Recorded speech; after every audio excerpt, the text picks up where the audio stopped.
Parmi les compétitions sportives les plus attendues du début de l'année, le désormais CIC Tour de la Provence a su s'imposer comme un événement qui rayonne au-delà de nos frontières. Chaque année, les meilleurs cyclistes sillonnent notre région provençale à travers ses villages, ses cols et ses lieux emblématiques. Alors nous avons pas mal de nouveautés. Parmi les principales, nous avons un niveau sportif qui est encore en augmentation par rapport à ce que nous avions fait l'année dernière. Donc nous avons de nouvelles équipes, de nouvelles World Tour présentes.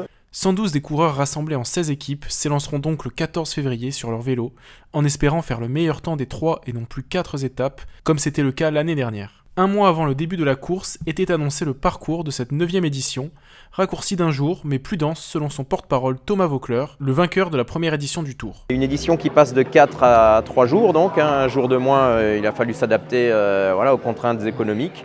Mais je préfère de loin 3 jours qualitatifs que 4 jours au rabais. On a cette première étape de Marseille à Saint-Victoré avec un départ à la Gineste et le col de l'Espigoulier. Donc là, qui des sprinters ou des punchers va pouvoir tirer profit de ce parcours pour aller s'imposer. Le lendemain, Fort-Calquier-Manosque, donc le samedi, l'étape du milieu.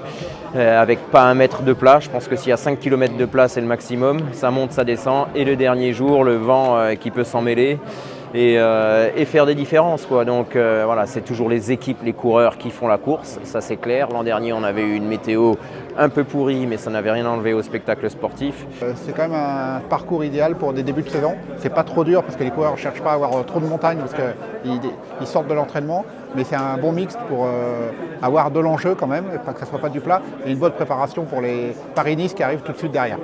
Comme en 2024, la haute montagne ne fera pas son retour. Place sera faite aux punchers, aux rouleurs, aux baroudeurs, aux sprinters et surtout aux audacieux qui s'arracheront la victoire, largement remportée par le Danois Mads Pedersen l'année dernière. Les 112 coureurs se battront aussi pour les 4 maillots du Tour. Celui du leader sponsorisé par la CIC, celui du meilleur jeune par The Camp, le maillot à poids du meilleur grimpeur par la Provence, la tunique dédiée aux sprinters par la Méridionale et enfin celui du chouchou du public.